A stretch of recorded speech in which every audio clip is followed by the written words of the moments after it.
Du 1er au 31 décembre 2021, vivons au cœur des événements des derniers jours.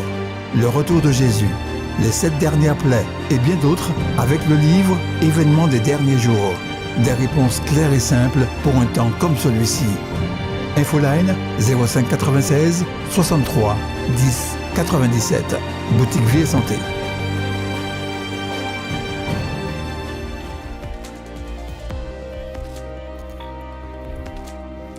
Chers amis, je voudrais aborder avec vous aujourd'hui l'important sujet du jour de repos cultuel. Beaucoup de personnes sont dans la confusion au sujet du jour du repos hebdomadaire.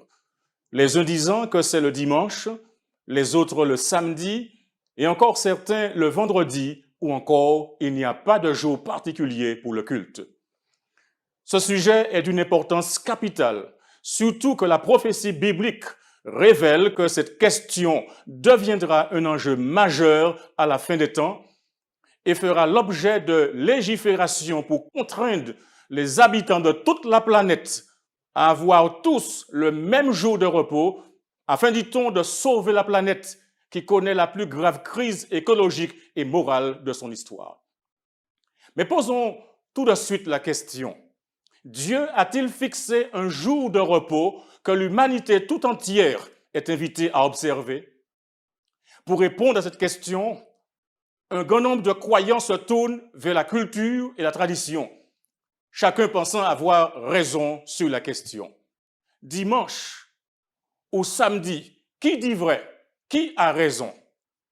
En préambule de la conférence de ce jour, je voudrais souligner de manière solennelle que toute pratique religieuse chrétienne doit émaner de l'enseignement de la sainte parole de Dieu. Donc, doit être ancrée en Jésus-Christ avant de trouver sa place dans notre cœur. Quand on écoute Saint Paul s'adressant aux croyants de Corinthe, il leur dit « Pour moi, frères, lorsque je suis allé chez vous, je n'ai pas eu la pensée de savoir parmi vous autre chose que Jésus-Christ et Jésus-Christ crucifié. » Le texte sacré me dit, dans Marc 12, verset 30, « Tu aimeras le Seigneur ton Dieu de tout ton cœur, de toute ton âme, de toute ta pensée et de toute ta force. » Ainsi, j'ai la certitude que Jésus m'aime. J'aime Jésus. Il est mon Seigneur. Et tout ce qu'il me dit, c'est pour mon bien. Il ne me dira pas une chose pour me rendre malheureux, car il veut mon bien. Paul dit au jeune Timothée que toute écriture est inspirée de Dieu et utile pour enseigner, pour convaincre, pour corriger, pour instruire dans la justice. Donc, la Bible est utile pour nous enseigner la vérité. Et cette vérité nous parvient avec la marque de l'inspiration qui produit en nous la conviction qui nous pousse à corriger nos pensées, nos erreurs théologiques et nous amène à la restauration à un bon état. La Bible a démontré son pouvoir régénérateur et transformateur dans la vie des hommes. Nous sommes instruits dans la justice, c'est-à-dire dans la qualité ou condition que Dieu peut approuver. En effet, il n'y a que la Bible qui présente une façon de vivre que Dieu peut approuver. Mais plus encore, elle me qualifie afin qu'en tant qu'enfant de Dieu, je sois en mesure de faire de bonnes œuvres. Et pour arriver à ce résultat, il faut l'étudier consciencieusement, l'assimiler et l'appliquer dans sa vie. Il faut faire cause avec la parole de Dieu. Donc le seul endroit où moi, en tant que chrétien croyant au Christ, irai chercher la vérité est dans la Bible. Qui plus est, notre seule sauvegarde en ces derniers temps, en présence de ce monde difficile. La Bible présente Jésus-Christ comme le meilleur, que dis-je, le seul exemple et modèle exclusif que l'Église chrétienne possède, savoir son fondateur et son nom c'est Jésus-Christ et personne d'autre et rien d'autre. Ainsi donc, un véritable chrétien, une véritable chrétienne suivra Jésus-Christ, demeurera dans sa parole, car 1 Jean chapitre 2 verset 6 déclare « Celui ou celle qui dit qu'il demeure en lui doit marcher comme lui-même a aussi marché. » Il ne suffit pas de dire Seigneur, Seigneur, mais encore, il faut faire sa volonté, il faut lui obéir. Sur la question du jour du repos, le Christ ne nous a pas laissés dans les ténèbres pour que nous avancions à tâtons et heurtions nos têtes contre des poteaux mal placés dans l'obscurité. Dès l'origine du monde, il a mis le jour du repos en orbite, et cela pour l'éternité. Dans Genèse chapitre 1, versets 1 à 3, la Bible déclare « Dieu vit tout ce qu'il avait fait, et voici, cela était très bon. Ainsi, il eut un soir et il eut un matin, ce fut le 6e jour. Ainsi furent achevés les cieux et la terre et toute leur armée. Dieu acheva au 7e jour son œuvre qu'il avait faite, et il se reposa au 7e jour de toute son œuvre qu'il avait faite. Dieu bénit le 7e jour. Et il le sanctifia, parce qu'en ce jour, il se reposa de toute son œuvre qu'il avait créée en la faisant. » Jésus ne s'est pas contenté de le mettre en orbite, mais il en a défini les contours. Par exemple, dans le récit de la Genèse, qui présente la création, il indique quand débute le jour. Ainsi, il eut un soir et il eut un matin, ce fut le 1er jour. Ainsi de suite, vous pouvez lire dans Genèse 1, verset 5, verset 8, verset 13, verset 14, verset 19, verset 23. Et cela nous mène jusqu'au 7e jour. Cette vérité, mes amis, est capitale. Ainsi donc, selon la Bible, le jour commence au coucher du soleil et non pas à minuit. Ainsi, le sabbat commence au coucher du soleil. Dieu a fait du sabbat un signe d'identification, de relation verticale et horizontale et d'appartenance de ses enfants. Dans Ézéchiel, chapitre 20, verset 12, l'Écriture déclare « Je leur donnai aussi mes sabbats comme un signe entre moi et eux pour qu'ils connaissent que je suis l'Éternel qui les sanctifie. » Peut-être diriez-vous « Je ne suis pas israélite, donc le sabbat ne me concerne pas. » Mais Paul nous dit dans Romains 1, verset 16, « L'Évangile est une puissance de Dieu pour le salut de quiconque, du juif premièrement, puis du grec. Le juste vivra par la foi, nous dit-il dans Romains 2, verset 29. Mais le juif, c'est celui qui l'est intérieurement. Mais le plus beau ici, c'est qu'il est dit dans Galates 3, verset 29, « Et si vous êtes en Christ, vous êtes donc la postérité d'Abraham, héritier selon la promesse. » Alléluia. À travers le sabbat, Dieu rappelle à l'humanité qu'elle fut créée libre et que toute forme d'esclavage est condamnée par lui, le Créateur qui a fait les êtres humains à son image. Dans un grand feu d'artifice, à la montagne du Sinaï, il déclare au peuple qui revenait de 430 années de servitude d'esclavage, dans Exode 20, verset 2, « Je suis l'Éternel ton Dieu, qui t'ai fait sortir du pays d'Égypte, de la maison de servitude. Tu n'auras pas d'autre Dieu devant ma face. » Et dans Exode chapitre 20, verset 8 à 11, il lui dit « Souviens-toi du jour du repos pour le sanctifier.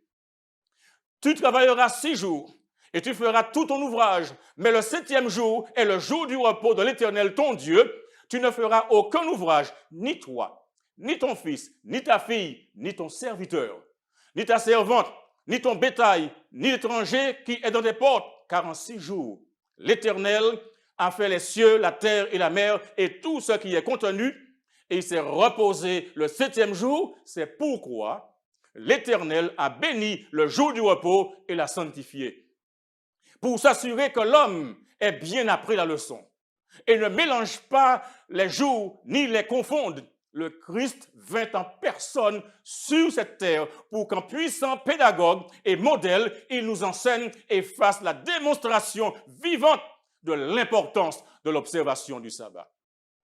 C'est ainsi que dans Luc, chapitre 4, verset 16, il se rendit à Nazareth, où il avait été élevé, et selon sa coutume, il entra dans la synagogue le jour du sabbat. Il se leva pour faire la lecture. Ce n'était pas une visite fortuite ou occasionnelle, car les versets de Luc 2, 39 et 41 nous apprennent que les parents de Jésus, c'est-à-dire Joseph et Marie, accomplirent tout ce qu'ordonnait la loi du Seigneur. Chose logique, les parents de Jésus étaient juifs. La Vierge Marie était juive. Elle observait le sabbat. Amen. Ainsi, Jésus a observé le sabbat du 7e jour que les Juifs observaient. Mais mesdames et messieurs, il y a plus que cela. Rappelons-nous, au commencement était la parole.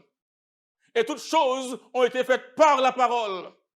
Et cette même parole a été faite chair et elle a habité parmi nous pleine de grâce et de vérité, nous dit Jean 1, verset 1 à 3 et verset 14. Jésus est donc la parole incarnée. Cette parole qui, au commencement de ce monde, a mis le sabbat en orbite et pour l'éternité. Ainsi, mesdames et messieurs, la Bible qui était au commencement et qui était avec Dieu et qui était Dieu a fait toutes choses, y compris l'homme et la femme et le sabbat. Christ a fait le sabbat au commencement. Christ, le créateur du sabbat, a dit qu'il a été fait pour l'homme. Christ est à la fois le chef de tout homme et du sabbat. Écoutez ce qu'il dit dans Marc 2, versets 27 et 28. Le sabbat a été fait pour l'homme et non l'homme pour le sabbat, de sorte que le Fils de l'homme est maître même du sabbat. Quelle citation! Et comprenez, quand il est question de l'homme, le mot grec c'est anthropos. Et anthropos littéralement signifie une personne, un terme générique qui inclut homme, femme et enfant. Et de façon plus correcte, on dira l'humanité. En effet, Dieu n'a pas créé l'homme parce qu'il avait un sabbat dont il avait besoin que quelqu'un garde. Mais Dieu, un créateur sage, voulait que l'homme puisse se développer sur le plan spirituel, sur le plan de son caractère. Ainsi, le sabbat, le 7e jour, était donc le cadeau de Dieu à l'homme. Et pour cause, quel cadeau? Un cadeau de complétude, un cadeau de repos, un cadeau de bénédiction, un cadeau de sanctification. Mais retenez bien ici, le jour du sabbat, le 7e jour, se distingue des autres jours de la semaine.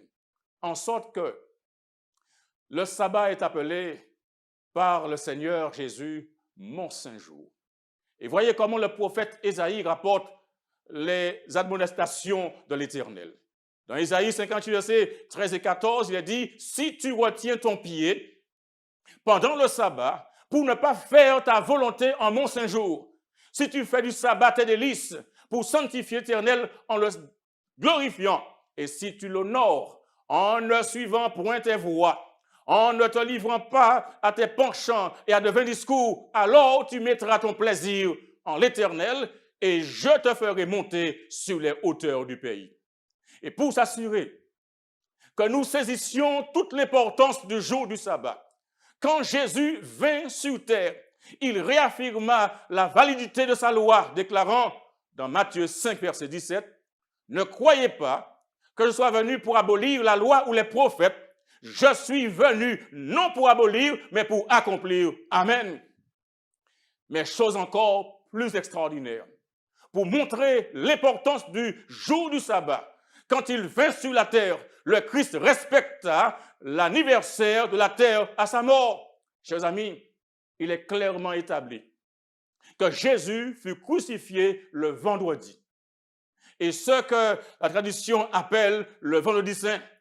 Ce vendredi de la crucifixion, Marc 15, 34 déclare, à la 9e heure, Jésus s'écria d'une voix forte, « Élie, Élie, lama sabachthani », ce qui signifie « Mon Dieu, pourquoi m'as-tu abandonné ?» Quelques-uns de ceux qui étaient là, l'ayant entendu dire « Voici, il appelle Élie », et l'un d'eux courut rapidement pour remplir une éponge de vinaigre, et l'ayant fixé à un roseau, il lui donna à boire. Mais Jésus, ayant poussé un grand cri, expira. Et Jean nous dit, au chapitre 19, verset 30, quand Jésus eut pris le vinaigre, il dit « Tout est accompli » et baissant la tête, il rendit l'esprit. Luc nous dit au chapitre 23, verset 54 de son livre, que ce jour où Jésus a été crucifié, c'était le jour de la préparation et le sabbat allait commencer. Jésus n'est pas resté sur la croix pendant le sabbat. La Bible nous dit dans Matthieu 27, versets 59 et 60, Joseph prit le corps, l'enveloppa d'un linceul blanc et le déposa dans un sépulcre neuf qui s'était fait tailler dans le roc. Luc 23, versets 55 et 56 déclare que les femmes étaient venues de la Galilée avec Jésus, accompagnèrent Joseph, virent le sépulcre et la manière dont le corps de Jésus y fut déposé, et s'en étant retournées, elles préparèrent des aromates et des parfums, puis elles se reposèrent le jour du sabbat selon la loi. Jésus n'est pas resté sur la croix pendant le sabbat. Il se reposa dans la tombe toute la journée du samedi, appelé samedi Gloria. Mais ce n'est pas fini. Mesdames et messieurs, la bonne nouvelle, c'est que le premier jour de la semaine, le dimanche matin, avant même que le soleil ne se lève, le Christ est ressuscité. Gloire à Dieu. Alléluia. En effet, le premier jour de la semaine, elles se rendirent au sépulcre de grand matin, portant les aromates qu'ils avaient préparés. Elles trouvèrent que la pierre avait été roulée de devant le sépulcre. Et là, il y avait un ange qui leur dit, ne vous épouvantez pas. Vous cherchez Jésus de Nazareth qui a été crucifié. Il est ressuscité. Il n'est point ici. Amen. Amen. Visualisons cela. Notre Seigneur a un jour. C'est l'anniversaire de la terre, le mémorial de la création. C'est un anniversaire hebdomadaire. Et cela signifie que chaque 7e jour nous rappelle que Dieu est le créateur des cieux et de la terre et de tout ce qui y est contenu. C'est pourquoi, dans Exode 31, verset 17, l'Écriture déclare, ce sera entre moi et les enfants d'Israël un signe qui devra durer à perpétuité. Car en 6 jours, l'Éternel a fait les cieux et la terre, et le 7e jour, il a cessé son œuvre et il s'est reposé. Le sabbat n'est pas là pour partir. Le sabbat est là pour rester. Il ne disparaîtra pas, même dans l'éternité, selon Ésaïe 66, verset 23, à chaque lune, à chaque nouvelle lune et à chaque sabbat. Toute chair viendra se prosterner devant moi, dit l'Éternel. Mesdames et messieurs, Dieu vous aime. Et c'est pourquoi il dénonce Babylone comme celle qui a abreuvé toutes les nations du vin, de la fureur, de son impudicité. Lisez Apocalypse 14, verset 8. Et ça, c'est très important. Cet abreuvement des nations de son vin d'impudicité se traduit de plusieurs manières.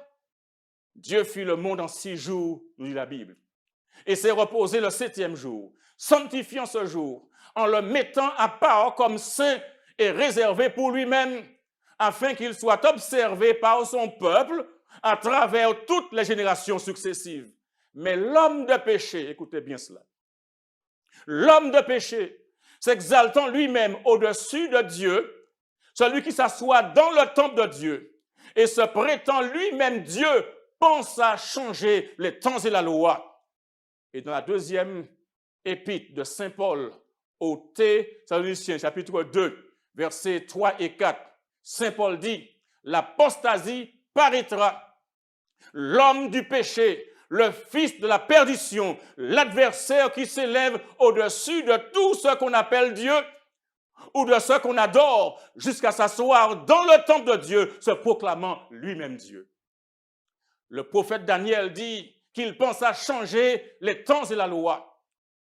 Au chapitre 7 de Daniel, verset 25, la Bible déclare, il prononcera des paroles contre le Très-Haut. Il opprimera les saints du Très-Haut et il espérera changer les temps et la loi. Et les saints seront livrés entre ses mains pendant un temps, des temps et la moitié d'un temps. Ce pouvoir, prétendant prouver non seulement qu'il était l'égal de Dieu, mais qu'il était même au-dessus de Dieu, changea le jour du repos, mettant le premier jour à la place du 7e.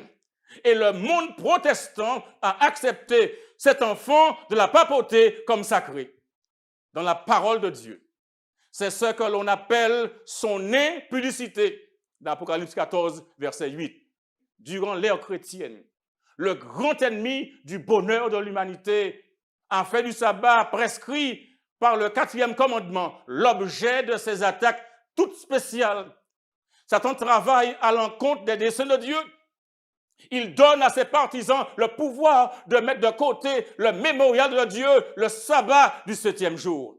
Ainsi, il montre au monde que le jour sanctifié, béni de Dieu, a été changé. Son objectif, mesdames et messieurs, étant d'en effacer le souvenir.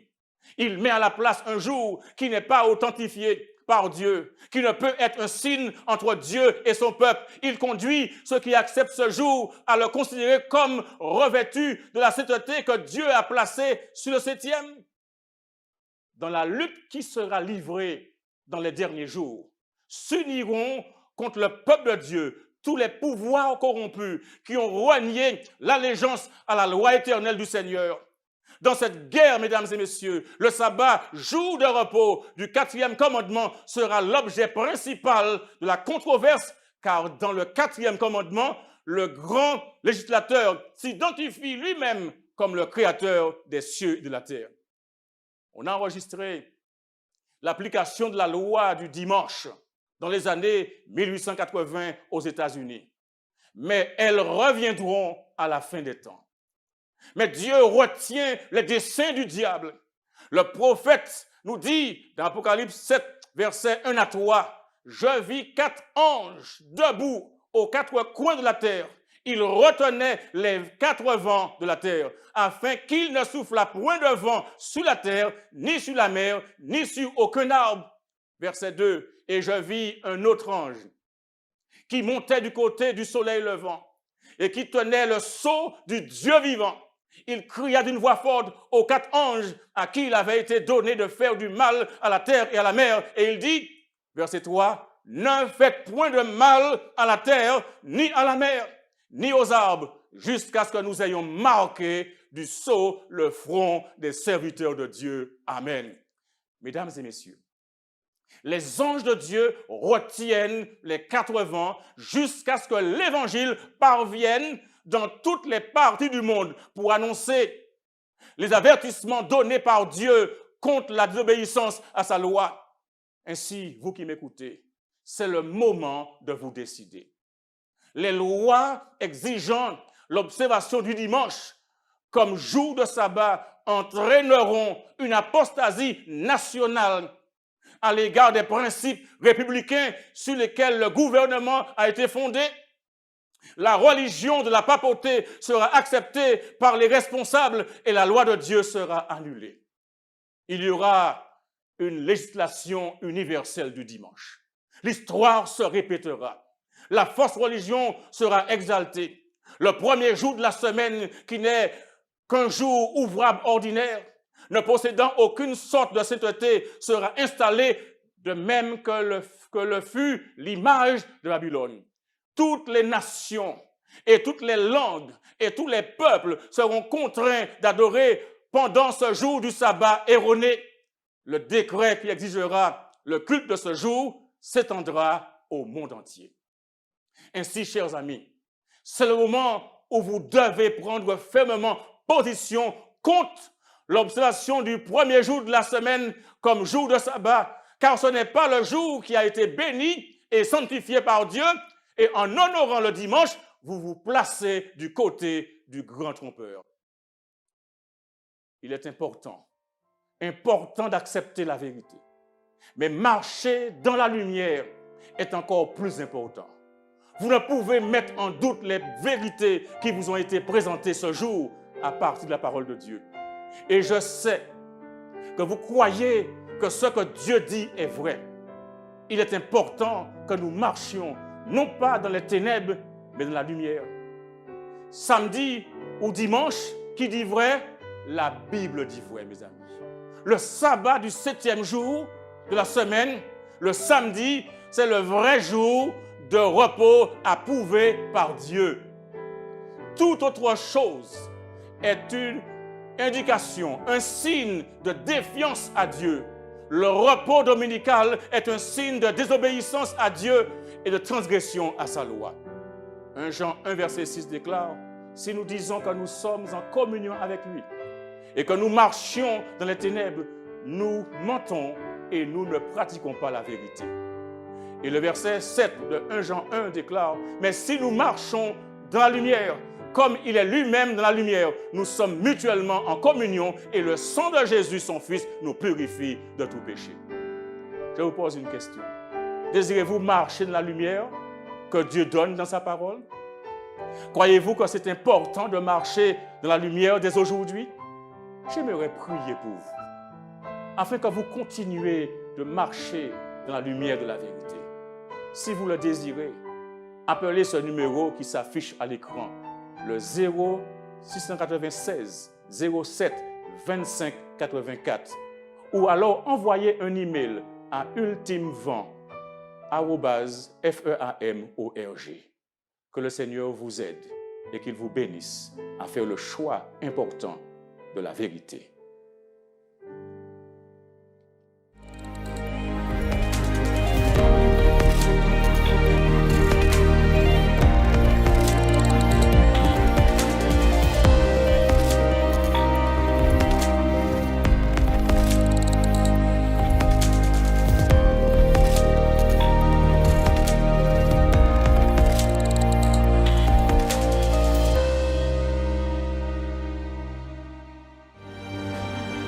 Du 1er au 31 décembre 2021, vivons au cœur des événements des derniers jours.